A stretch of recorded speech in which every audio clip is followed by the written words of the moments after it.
Welcome to exam panchayat. आप सभी का एग्ज़ाम पंचायत में हार्दिक स्वागत है। काफ़ी दिनों बाद वीडियो लेकर आया हूँ। आपको जैसा कि आप लोगों को पता होगा कि कोरोना का दौर चल रहा है और देश में कोरोना कुछ ज़्यादा ही फैल रहा है। सारी जगह लॉकडाउन लग चुके हैं। तो आप लोग अपने घर में रहिए, जितना घर में रहिएगा उतना आपके लिए अच्छा रहेगा। तो हम लोग स्टार्ट किए थे इंडियन पॉलिटी में भारत का संवैधानिक विकास, जिसमें हम लोगों ने कुछ अधिनियम को पढ़ा था, जिसमें से ये हो गए 1773 का रेगुलेटिंग एक्ट, 1781 का एक्ट, पिट्स इंडिया एक्ट 1784, फिर हम लोगों ने पढ़ा 1786 का अधिनियम, 1793, 1813 और 1853 तक हम लोगों ने यहाँ तक पढ़ लिया था। क्यों? आज़ादी से पहले तक का अधिनियम जो भी अधिनियम आया हम लोग उसे पढ़ चुके थे। आज के क्लास में हम 3 अधिनियम पढ़ेंगे। पहला भारत सरकार अधिनियम 1858, दूसरा भारत परिषद अधिनियम 1861 और तीसरा भारत परिषद अधिनियम 1892। क्योंकि आप देखिएगा जो मुख्य संवैधानिक जो आज का वर्तमान का संविधान हम लोग देख रहे हैं और जो संसदीय प्रक्रिया देख रहे हैं, विधानसभा देख रहे हैं, केंद्र में संसद देख रहे हैं, जो भी विकास का सूत्रपात हुआ है कहीं ना कहीं आज़ादी के बाद के जो जैसे 1858, 1861, 1892 एक्ट से विकास होना प्रारंभ किया। भारतीयों को वाद विवाद में चाहे किसी बजट पे बहस करने के लिए शामिल किया, जैसा कि 1892 के अधिनियम में है। तो आइए स्टार्ट करते हैं आज की क्लास।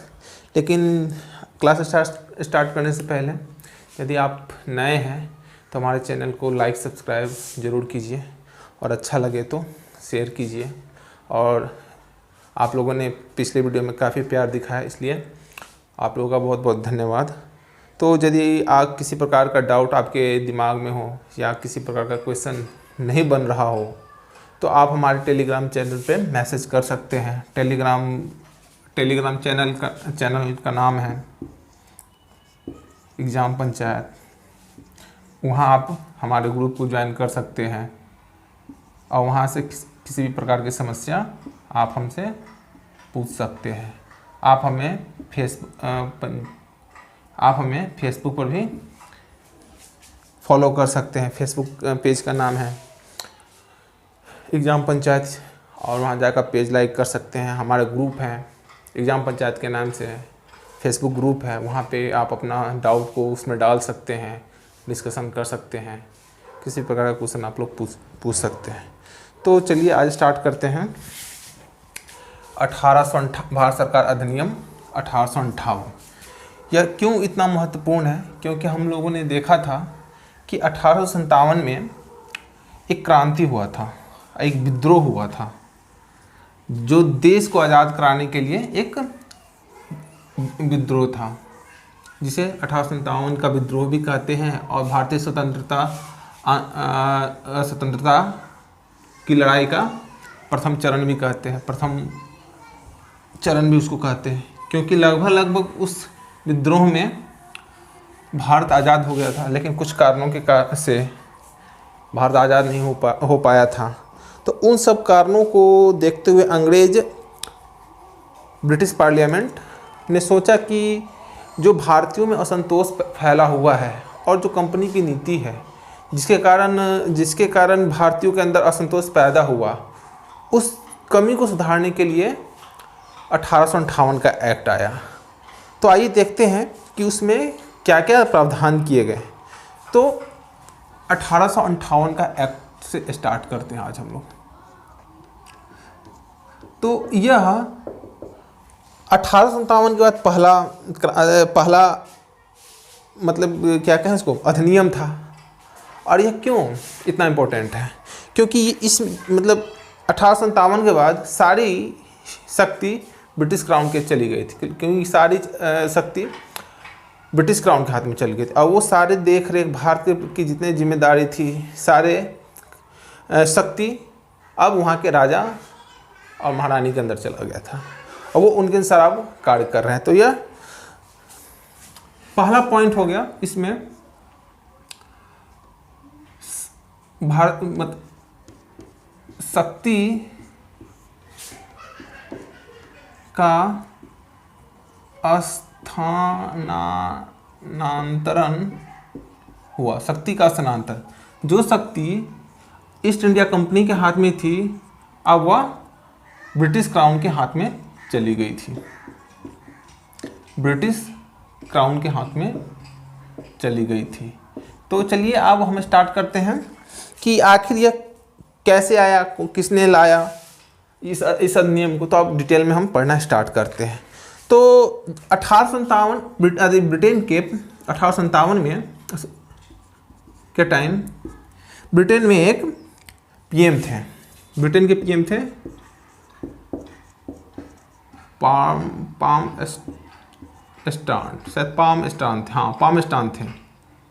स्टान थे। उन्होंने 12 फरवरी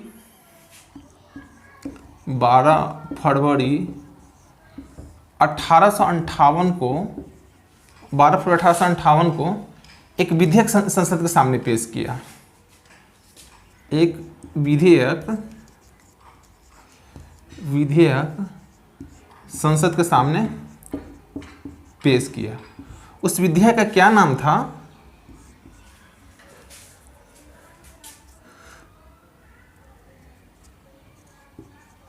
act for the best government of India. उसका नाम था act for the best government of India. लेकिन कुछ कारणों से कुछ दिनों बाद ही पामस्टान को इस्तीफा देना पड़ा। तो इसके बाद प्रधानमंत्री बनते हैं। इसके बाद जो प्रधानमंत्री बनते हैं, इसके बाद जो पीएम बनते हैं, उनका नाम था डिग्बी। तो जो कार्य पाकिस्तान के समय नहीं हो पाया, अब वो डिग्बी करेंगे। डिग्बी ने पुनः इस विधेयक को संसद के सामने पेश किया और 2 अगस्त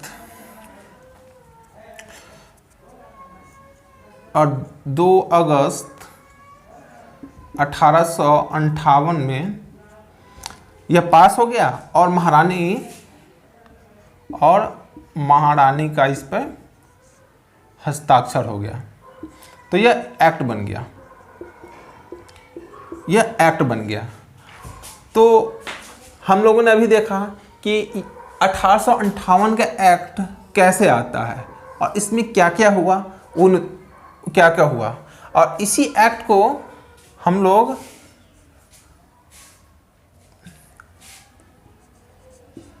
भारतीय शासन अधिनियम 1858 कहते हैं। इसी को हम लोग भारतीय शासन अधिनियम 1858 कहते हैं। तो भारतीय शासन अधिनियम 1858 आ गया। तो अब इसमें क्या क्या प्रावधान थे, आइए इस पर गौर करते हैं। तो ये आ गया अधिनियम।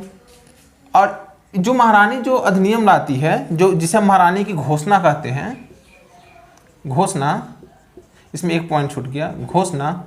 उस घोषणा को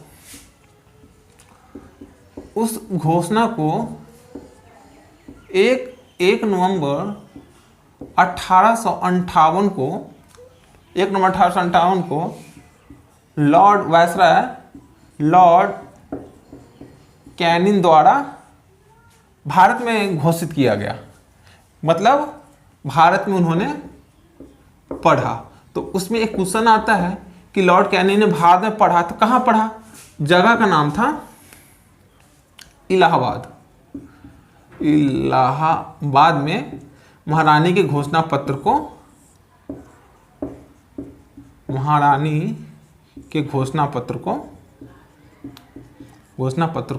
पढ़ा। महारानी घोषणा के घोषणा पत्र को पढ़ा। तो इस घोषणा में क्या था, इसमें कुछ पॉइंट मैं आपको मौखिक रूप से बता दे रहा हूँ, उतना कोई पूछा नहीं जाता है, वो हायर लेवल का हो जाता है, IAS लेवल का। इसमें था कि अब कोई भी धार्मिक मामलों में ब्रिटिश सरकार हस्तक्षेप नहीं करेगी। जैसे हम लोगों ने देखा कि ईस्ट इंडिया कंपनी थी तो वो बहुत ज़्यादा भारतीयों के प्रति रंग भेद की नीति, धार्मिक नीति, वो के कारण काफ़ी इंडियंस को कष्ट पहुंचता था। अब महारानी ने घोषणा किया कि अब किसी भी धार्मिक समस्या पे अब वो हस्तक्षेप नहीं करेगी। दूसरा पॉइंट था कि जो साम्राज्यवाद की नीति जो ईस्ट इंडिया कंपनी की शुरू से थी, जैसे हड़प की नीति थी, ये आदि नीति वो त्याग देगी। अब जहाँ तक साम्राज्य फैल चुकी थी अब वहीं पर शांति से अब राज्य करेगी।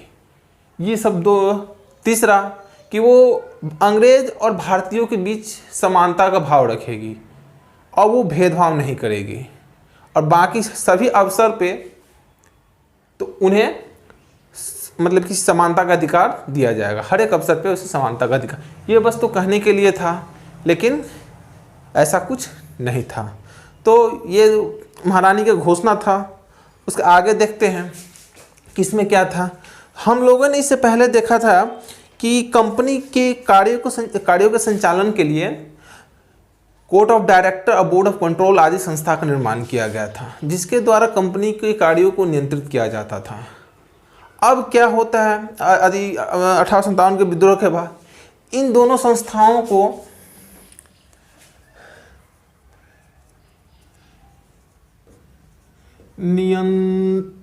नियंत्रक मंडल और निदेशक मंडल इन दोनों संस्थाओं को समाप्त कर दिया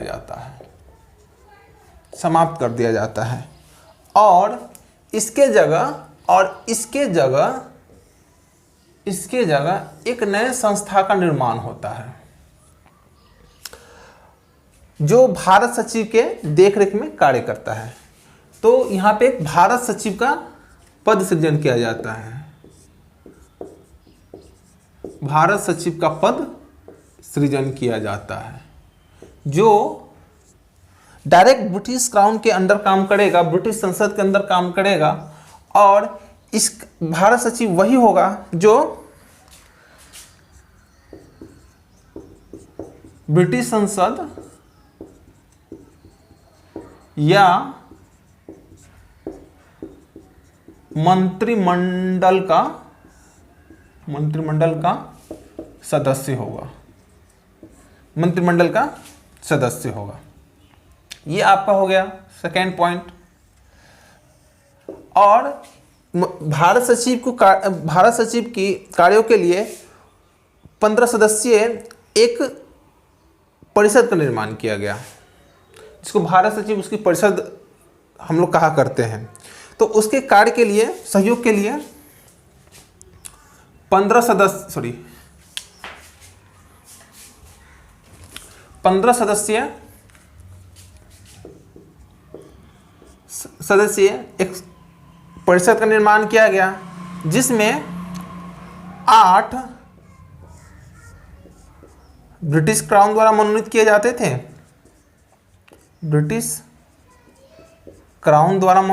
जाते थे, और बाकी 7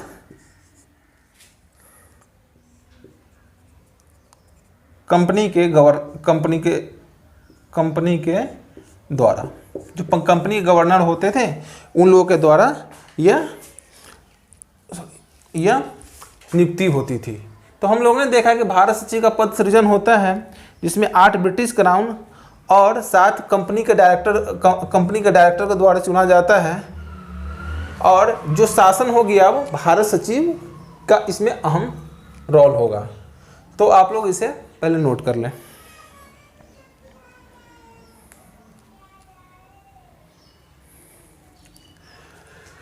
तो अभी तक हम लोगों ने पढ़ा कि सारी शक्ति ब्रिटिश क्राउन के हाथ में चली जाती है, फिर महारानी विक्टोरिया की घोषणा आती है। और ये अब इसमें सबसे इम्पोर्टेंट क्वेश्चन यह बनेगा, यह हर दृष्टिकोण से बहुत इम्पोर्टेंट है। आप इसको इस पे स्टार मार्क लगा लें,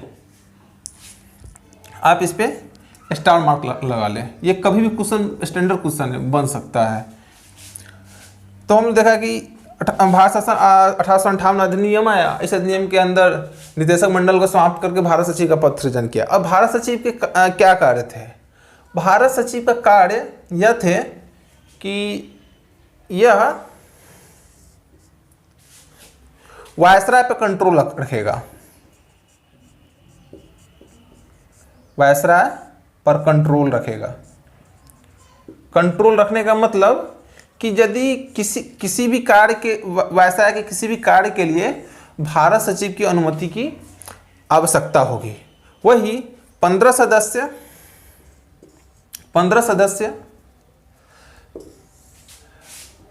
आर्थिक प्लस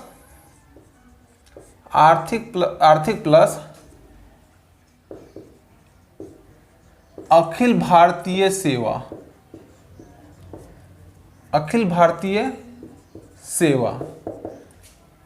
ये 15 सदस्य आर्थिक प्लस अखिल भारतीय सेवा के संदर्भ में भारत सचिव को अपना अपना ओपिनियन देने के लिए बाध्य होगा। अन्य सेवा पे यह भारत सचिव को अपना ओपिनियन नहीं दे सकता है। तो ये हो गया कुछ पॉइंट। और तीसरा पॉइंट यह हुआ, तीसरा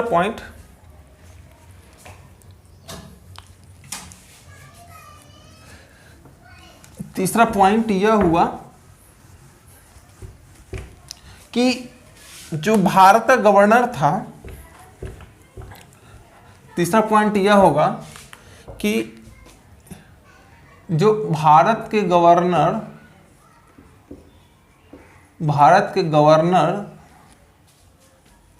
को अब वायसराय बना दिया गया।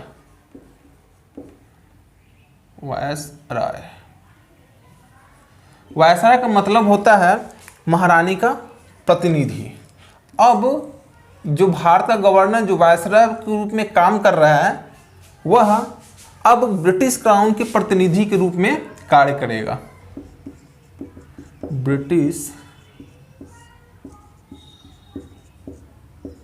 क्राउन के प्रतिनिधि के रूप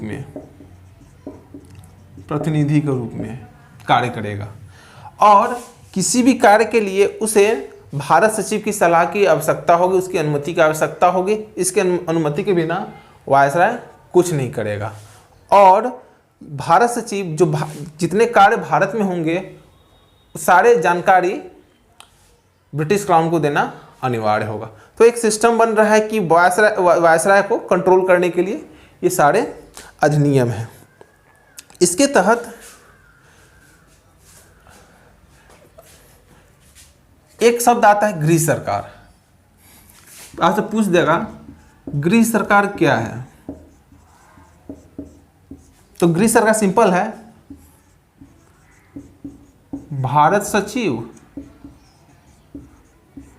प्लस उसकी परिषद को हम लोग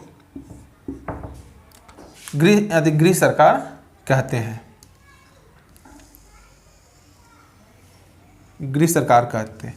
और भारत सचिव और उसकी परिषद की खर्चे भारतीय राजस्व से भारत सचिव मतलब गृह सरकार के जितने खर्च हैं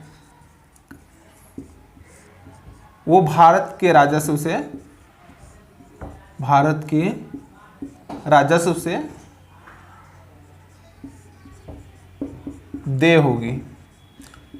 उनका कहना था कि यदि गृह सरकार भारत के लिए काम करती है तो वहाँ पे उन पर जितने खर्च होंगे उसका भी सारा खर्च भारतीय राजस्व से दी जाएगी, जिसे हम लोग इस खर्च को होम चार्ज कहते हैं, जिसे होम चार्ज कहते हैं। और जो पहला गवर्नर कैनिन बनेंगे, लॉर्ड कैनिन बनेंगे। फर्स्ट वायसराय कैनिन बनेंगे। तो आप लोगों ने देखा कि भारत के गवर्नर का नाम बदलकर वायसराय कर दिया गया। कैनिन पहले वायसराय बने, जो कि डायरेक्ट ब्रिटिश क्राउन के प्रतिनिधि के रूप में काम करना स्टार्ट कर देंगे। भारत सचिव और भारत परिषद के सम्मिलित रूप को गृह सरकार कहते हैं, और गृह सरकार का सारे खर्च भारतीय राजस्व से देय होगी। कुछ कार्यों में, जैसे परिषद भारत सचिव को उसके आर्थिक और अखिल भारतीय सेवाओं के संदर्भ में ही अपना ओपिनियन दे सकते थे, बाकी बिंदुओं पर वो भारत सचिव को वो अपना ओपिनियन नहीं दे सकते थे। तो ये हो गए 1858 के संबंध में कुछ पॉइंट्स। तो आप लोग इसे पहले नोट कर लें,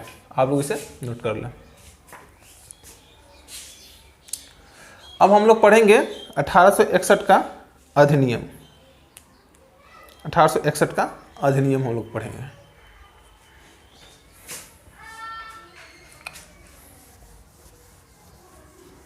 तो 1861 का अधिनियम 1858 के अधिनियम के बाद, उसमें कुछ सुधार के बाद लाया जाता है, जिसमें से ब्रिटिश क्राउन को महसूस हुआ कि अब कानून निर्माण आदि कार्यों में भारतीयों का सहयोग लेना आवश्यक है। तो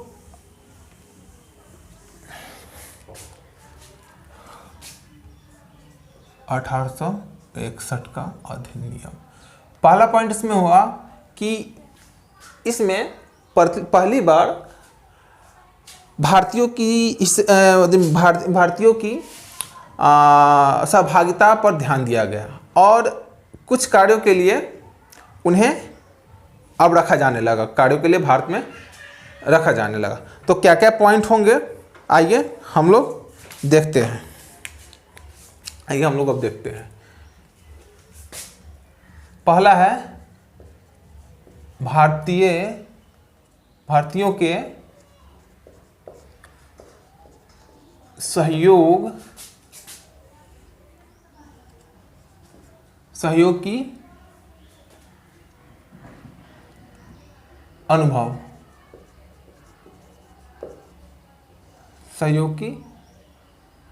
हुई। दूसरा पॉइंट, जो केंद्रीय परिषद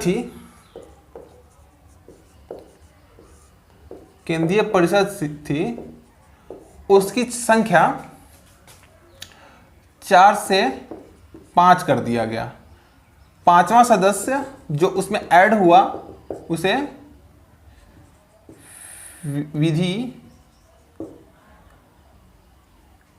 विधिवेत्ता होना चाहिए, उसे विधिवेत्ता होना चाहिए। हम लोग ने देखा कि किस प्रकार गवर्नर जनरल उसकी परिषद ने पहले सदस्यों की संख्या आती है, पहले 4 हुए, फिर उसमें से 1 घट गए, 3 हो गई, फिर 4 हो गए, अब फिर देखिए 5 आया, अब फिर 5 उस सदस्य हो गए, जिसमें से 5वां सदस्य विधिवेत्ता होना चाहिए, विधिक होना चाहिए। ये हो गए।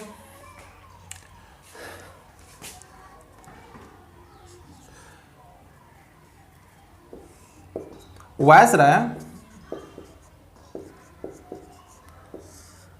इस परिषद की संख्या को अधिकतम कम से कम 10 और अधिक से अधिक 15 सदस्यों की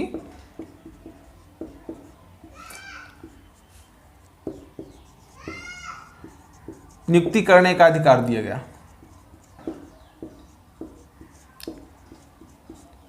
कहने का मतलब यह हुआ कि यदि वायसराय चाहे तो अपने कार्यकारिणी परिषद में कम से कम 10 और अधिक से अधिक 15 सदस्य को उसमें ऐड कर सकते हैं। तीसरा पॉइंट हुआ कि विभागीय प्रणाली की शुरुआत की गई। विभागीय प्रणाली की शुरुआत की गई। विभागीय प्रणाली के कहने का मतलब, विभागीय प्रणाली क्या होता है? जैसा कि हम लोग आज वर्तमान में देख रहे हैं, जैसे हमारा संसद हुआ, उसमें से विभिन्न विभाग बांट दिए जाते हैं, जिसके विभिन्न प्रभारी होते, मंत्री होते हैं, जैसे गृह मंत्री हो गया, रक्षा मंत्री हो गए, शिक्षा विभाग हो गया, इसी तरह विभिन्न विभाग होते हैं। तो उसी प्रकार लॉर्ड कैनिंग ने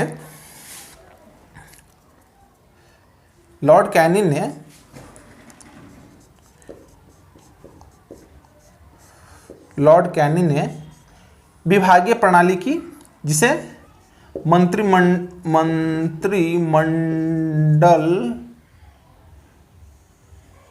मंत्रिमंडल का नींव पड़ा, जिसे हम लोग कह सकते हैं कि यहाँ पर मंत्रिमंडल का जो प्रचलन आज देख रहे हैं उसका नींव पड़ा। और विभागीय प्रणाली की शुरुआत किसने किया? लॉर्ड कैनिंग ने 1862 में, शायद 1862 में उन्होंने शुरू किया। तो आप लोग इसे पहले नोट कर लें।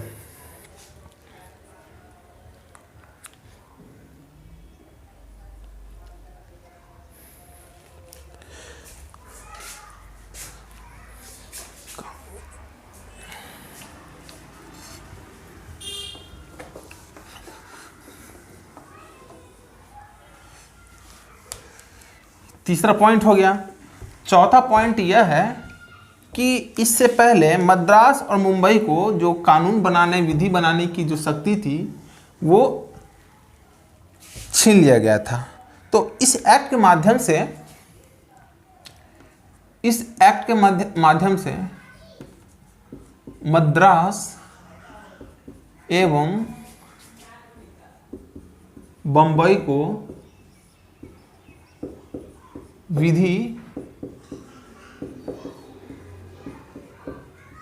कानून बनाने का अधिकार दिया गया। तो कानून बनाने का अधिकार मतलब क्या होता है? वो अपने क्षेत्र के लिए अब वो कानून बना सकते थे, और उस कानून को पास करने के लिए वायसराय का अनुमोदन जरूरी था। वायसराय के अनुमोदन के बिना यह कानून एक्टिव नहीं हो पाएंगे, पारित नहीं हो पाता। और पांचवा पॉइंट यह है, प्रांतीय परिषदों का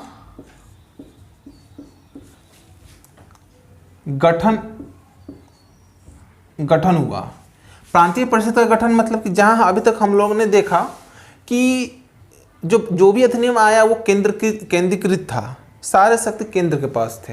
लेकिन 1861 के अधिनियम के बाद आप देखिएगा कि अब जो केंद्र के पास शक्ति न देकर अब प्रांतों में भी शक्ति का विभाजन होगा। लेकिन तो इसको हम कहेंगे ब्रिटिश क्राउन द्वारा विकेंद्रीकरण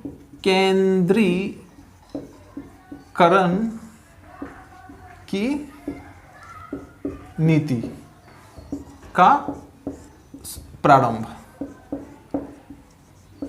विकेंद्रीकृत मतलब कि पावर डिस्ट्रीब्यूट करना, छोटे छोटे में लोगों में, मतलब छोटे छोटे प्रांतों में अपना, जो जहां पावर एक जगह थी केंद्र के पास, अब उस पावर को अब अलग अलग स्तरों पर बांट दिया गया।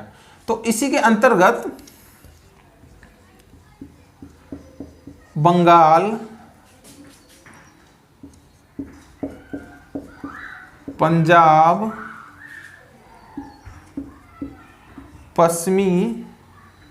उत्तर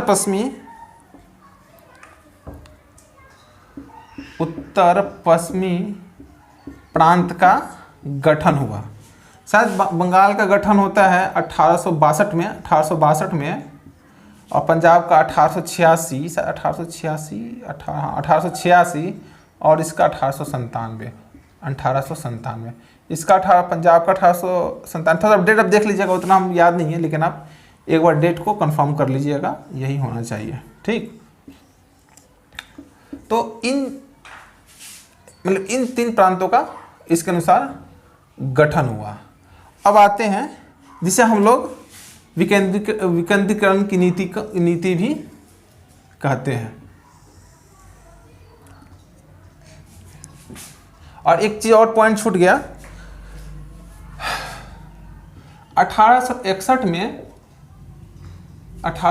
में पहली बार बजट पेश किया जाता है। इस बजट को जेम्स विल्सन ने पेश किया था।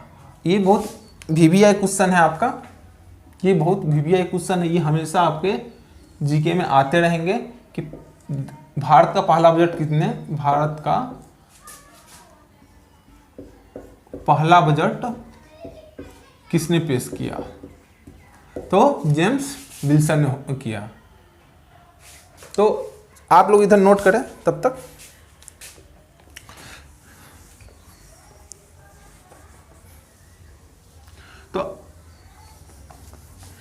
तो हम लोगों ने 1861 का एक्ट देखा, जिसमें हम लोग ने देखा कि कुछ प्रांतों को भी अधिकार दिया गया कानून बनाने के लिए, नए प्रांतों का गठन होता है, विकेंद्रीकरण की नीति आती है, आदि चीज आता है। तो आप लोग इसे नोट करें। अब आता है लोग 1892 का एक्ट देखेंगे कि 1892 का एक्ट है क्या। हाँ, इससे पहले इसमें कुछ हम लोग सुधार कर लेते हैं। तो ये सुधार ये एक्चुअली में 1897 में पंजाब में विधान परिषद का गठन होता है और 86 में उत्तर प्रांत में होता है। तो हम लोग स्टार्ट करते हैं 1892 का एक्ट। 1892 का एक्ट क्या है? एक्ट हम लोग देखते हैं कि जैसे ही 1857 का विद्रोह होता है, उसके बाद भारत के प्रत्येक नागरिकों में राष्ट्रीय भावना कूट कर बढ़ जाती है। हर जगह राष्ट्रीयता का दौर चल पड़ता है और लोगों में राष्ट्रीय उमंग तीव्रता से विकसित होने लगता है। यदि किसी के अंदर राष्ट्रीयता बढ़ेगी तो वो अधिक से अधिक अपने अधिकार को खोजेंगे। अधिकार खोजने का मतलब यह है कि वो अपने आप को अधिक से अधिक रिप्रेजेंट करना चाहेंगे। तो वही कुछ होता है। और दूसरी बात कि 1885 में कांग्रेस की स्थापना हो जाती है और इलवर्ड विवाद भी उसी टाइम हुआ रहता है। तो ये सब कारणों से मिलके 1892 के एक्ट में आपको प्रभाव देखने को मिलेगा। तो प्रभाव क्या दिखने को मिलेगा कि भारतीयों द्वारा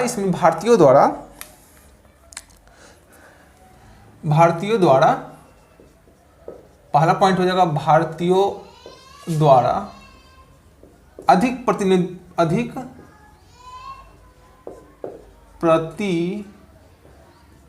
प्रतिनिधित्व की मांग की गई। अधिक प्रतिनिधित्व की मांग की तो क्या होगा? एक केंद्रीय है, एक प्रांतीय, केंद्रीय और प्रांतीय विधानसभा। तो केंद्रीय और प्रांतीय विधानसभाओं में भारतीयों के प्रतिनिधित्व को लेकर अधिक मांग होने लगी। तो क्या होता है? तो इसके अंदर तीन presidency, Madras plus Bombay plus Bengal, इन तीन प्रेसिडेंसी में विधान परिषद की संख्या 20 कर दी गई, न्यूनतम 15 और अधिकतम 20 कर दी गई। वही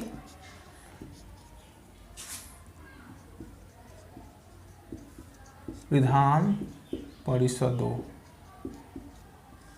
की संख्या अधिकतम 20 और न्यूनतम 15 कर दी गई। और वही उत्तर पश्चिम सीमा प्रांत में विधान परिषद की संख्या 15 कर दी गई। इसमें हम लोग 15 कर दी। ये हो गया पहला पॉइंट। दूसरा पॉइंट है कि निर्वाचन पद्धति की शुरुआत हुई। तो जैसा कि हम लोग देखते हैं कि भारतीय संसद में जितने भी सांसद चुन के आते हैं, तो कहीं ना कहीं वो निर्वाचित होके आते हैं, भारत की जनता द्वारा चुनी जाती है, चाहे वो राज्य में हो चाहे वो केंद्र में हो। तो यदि कहीं आज जो निर्वाचन पद्धति जो हम देख रहे हैं, तो कहीं ना कहीं इसका मूल जड़ 1892 का एक्ट है जिसके तहत निर्वाचन पद्धति की शुरुआत की गई। तो निर्वाचन की शुरुआत हुई, निर्वाचन की शुरुआत हुई, ये हो गया। वो भी कैसा निर्वाचन था? अप्रत्यक्ष, अप्रत्यक्ष निर्वाचन था। तो ये हो गए 2 पॉइंट, और इसमें कुछ लग तो नहीं रहा जो छूटा है, तो आप लोग इसे नोट कर लें, तो आप लोग इसे नोट कर लें।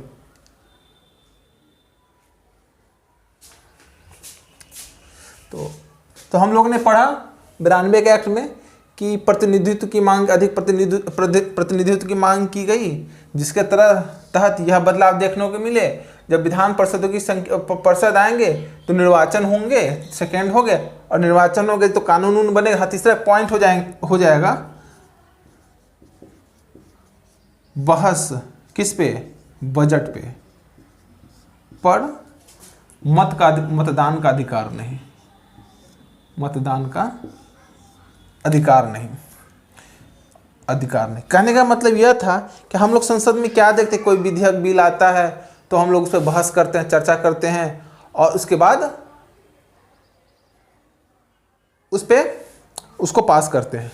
तो वैसा ही जो पहली बार यदि बहस का जो अधिकार दिया गया भारतीयों को, तो 1892 के एक्ट में दिया गया, लेकिन उसमें एक खासियत यह थी कि बहस तो कर सकते थे लेकिन मतदान का प्रयोग नहीं कर सकते थे।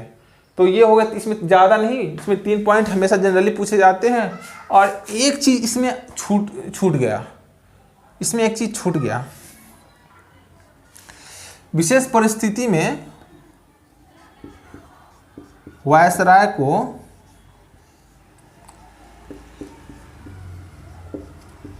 अध्यादेश